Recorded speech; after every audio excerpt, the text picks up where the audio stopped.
Peace, family. Peace meaning positive energy always creates elevation. And so with that being said, I got a real good video for you guys today, okay?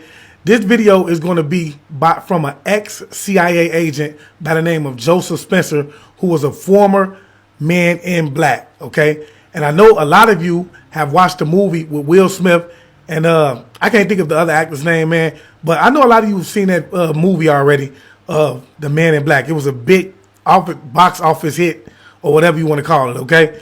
And so he's going to be basically dropping the ball on how, you know, the Men in Black are really a true group of basically agents that exist in society, okay? He's also going to be dropping the ball on how basically we are being integrated right now as we speak with extraterrestrial beings that actually walk amongst us, okay? He's also going to get a little bit into how, you know, he had to silence, as he likes to say in this video, a few people who spoke up concerning a situation. One of them I know for sure spoke on this situation as well, all right?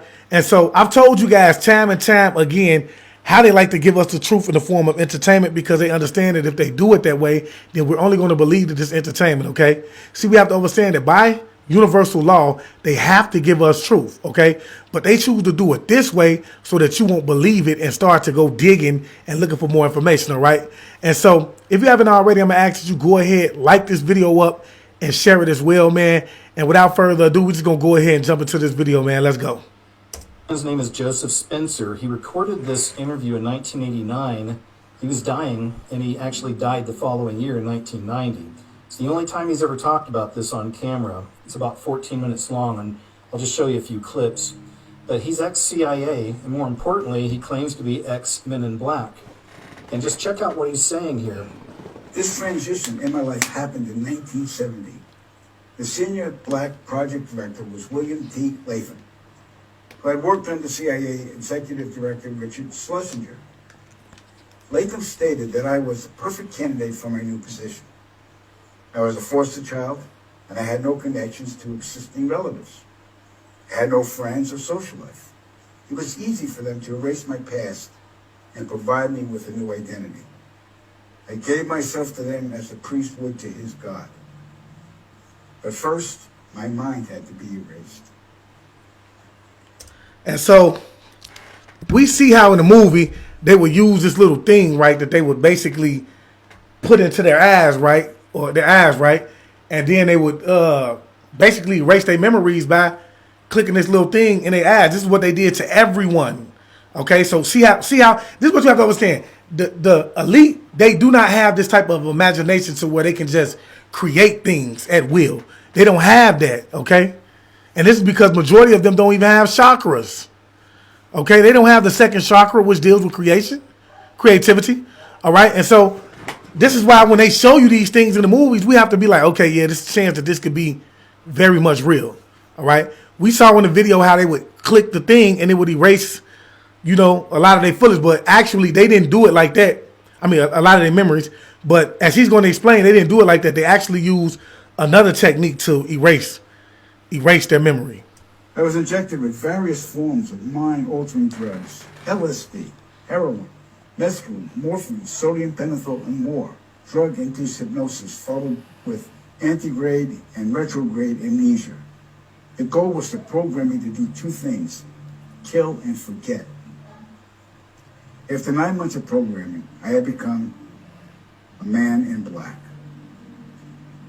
What I later discovered was that not all the men in black were human. About a third were alien hybrids. Their distinctive feature was the absence of whites in their eyes, giving the impression of empty eye sockets. And they also showed this in the movie. I'm just trying to show you how everything that we see on television is them giving us a depiction of what reality really is, unbeknownst to us. Okay? And so in the movie, you would see when they would go into the little office where they had to have certain codes and stuff to get into. Now, all of the men in black were actually of human descent. They were from all type of alien backgrounds. Okay? So they're giving us the depiction of everything that he's saying.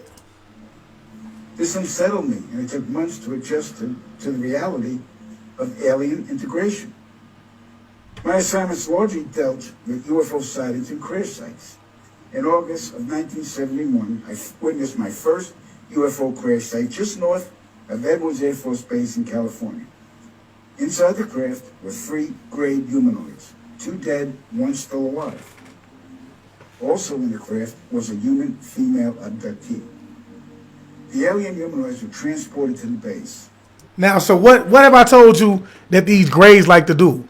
When you talk about being abducted, okay, when we have people who step up and actually say that they've been abducted, normally, if they've been abducted, it has been by this group of alien race, okay, the grays, because this is what they do. It's all about, they already done did so much experimenting on themselves that, you know, it's almost impossible for them to, I mean, it is impossible for them to even give birth at this point. So this is what they experiment for. They want to try to basically breed themselves back into being able to give birth again. The 2 witnesses had arrived before us and took several photographs. The first surrendered his camera, but the second fled. When we apprehended him, he resisted, and I was ordered to silence him, which I did.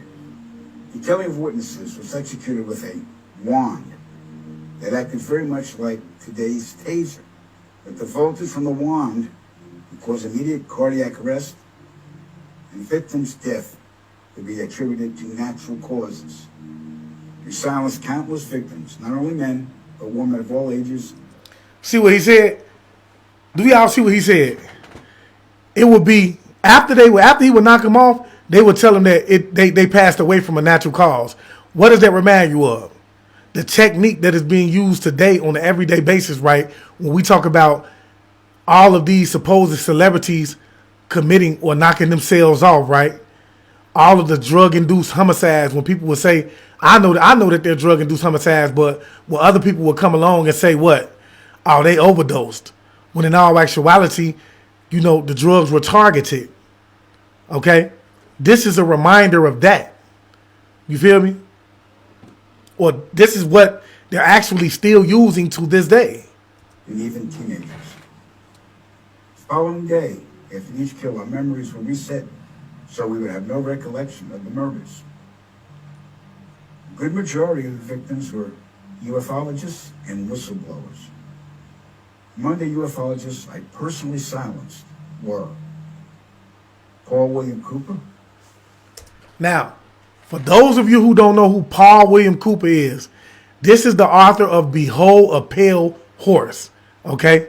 He's validating the fact that he was actually targeted, which they attempted to get rid of Paul William Cooper on several occasions, okay? This is just the time that they actually succeeded, and every time that they actually tried to get rid of him, Paul William Cooper spoke up on it, okay? And if you ever read that book, Behold a Pale Horse, man, look, it's deep. It's deep, okay? It's something that I would most definitely recommend that you go out and read if you haven't already. Hilton Vigay, Claude Monroe, Anthony Vargas, and noted documentarian Samantha Willis. When my wand malfunctioned with Samantha, I resorted to strangulation. She fought for her life for almost 2 minutes.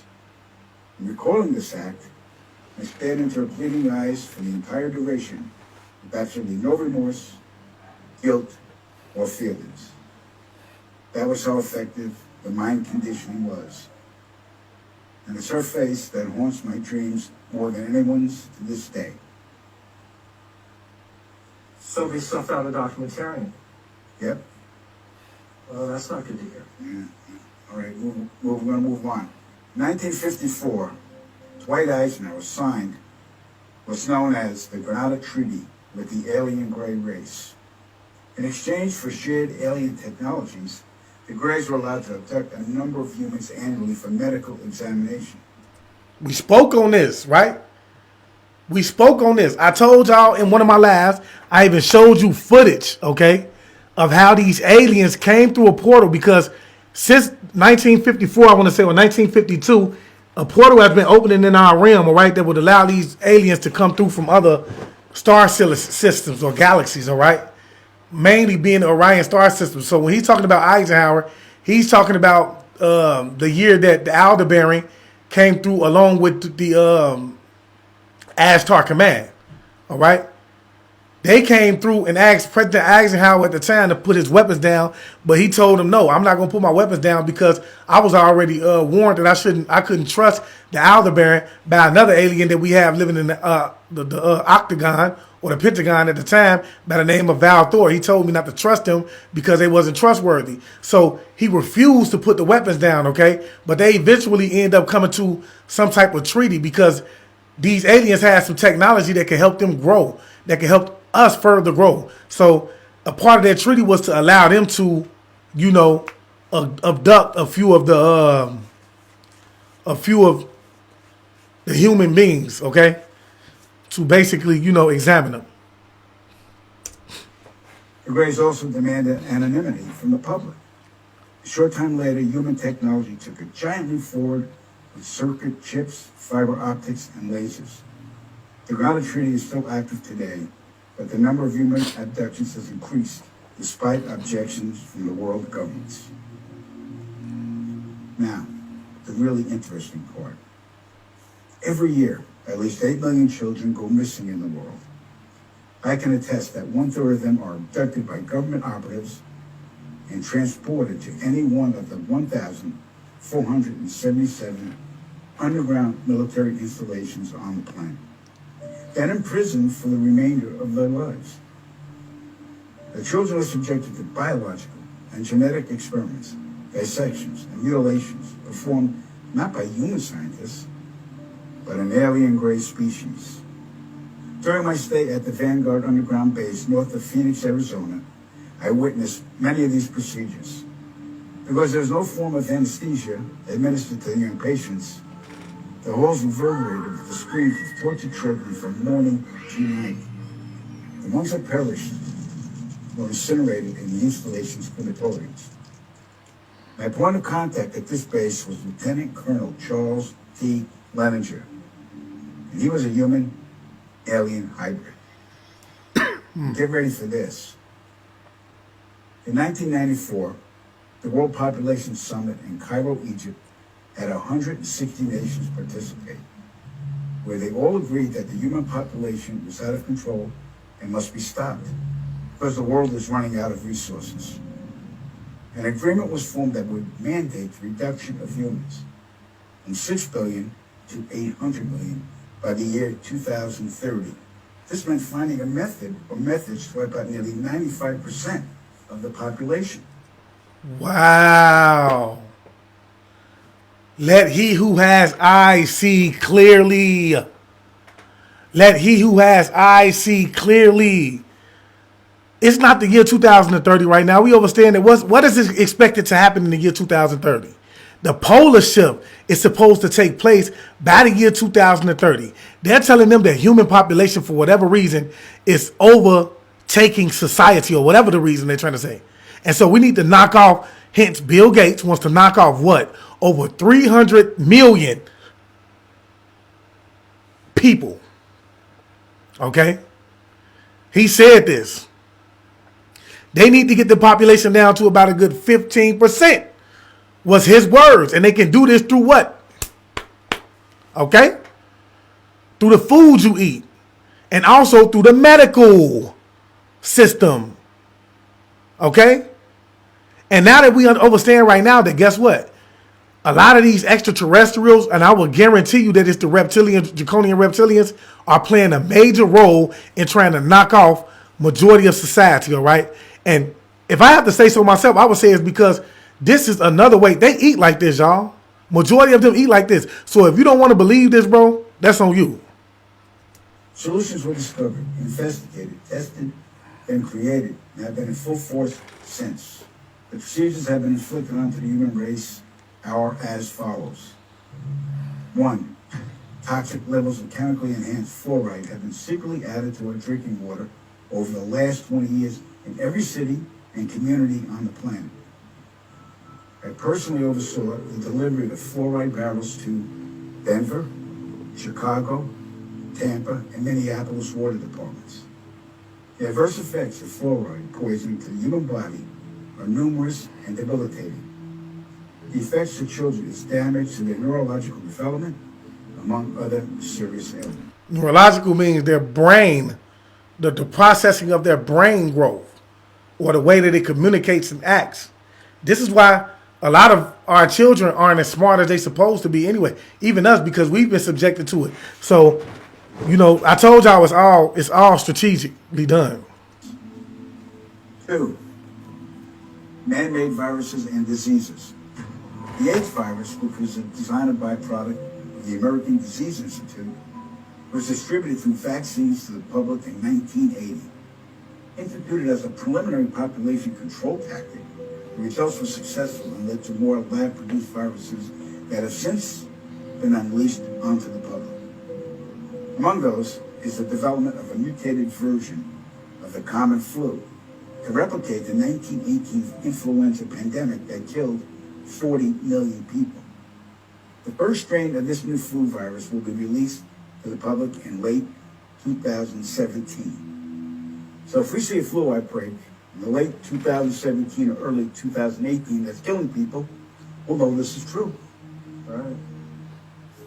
3. Killing us from the air with neurotoxins, barium chloride, cancer microbes, and viruses by way of chemtrails. Released into the skies daily over all inhabited regions by military aircrafts.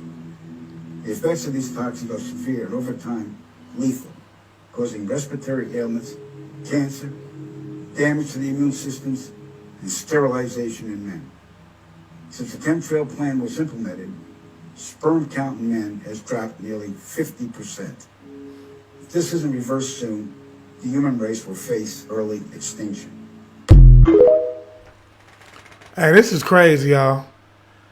I keep trying to tell y'all, and I've told y'all on several occasions, right, that everything that is being done has been done from a strategic standpoint, right? Everything. We already know the water and everything else has been contaminated, but we didn't. I mean, you have to understand that it's ultimately being done to shorten our lifespan, to get population down to a manageable amount or number to where they won't have an issue with controlling us, okay? At this point, you have to ask yourself, who are you dealing with? Because, it's almost as if they're saying that we don't even need to exist, okay? We don't need to exist on this planet. They just want somebody. It's all about power, y'all. They want people that they can have control over, right? And so this is why we see that the AI movement is slowly coming in. They want to put these pills out here to kind of sort of chip us and control us within. And they want to start creating these robots and start making them citizens of the United States or citizens of these certain governments, okay? And so, what they're ultimately saying is that we don't really need them. We just need someone that we can control. We need people that we can control. As far as they're concerned, they can knock us all off and eat us up for dinner. You understand what I'm saying? And it's being proven right here and now. So with that being said, you should be questioning yourself and saying, who is this that I'm really dealing with? Are we really dealing with someone that is genetically made up the way that I am made up? Because, personally, I would have to say no. We have to be dealing with draconian reptilians, okay? Because these are the only ones who would think like this, okay? And so with that being said, man, if you have not begun to follow me on YouTube, please go over to YouTube at I Am Awakend. Hit that bell icon and please select all. That way you get uploaded. You get notifications every time I'm uploading, man. We're going to have a lot of good content over there. And also, please, if you haven't already, go over to Instagram and follow me at I Am Awakend _chosen one, right? And with that being said, man, I want to leave you guys as I came. I want you guys to always be aware, because to be aware is to be alive. And as always, peace, family. Peace meaning positive energy always creates elevation. Ashe.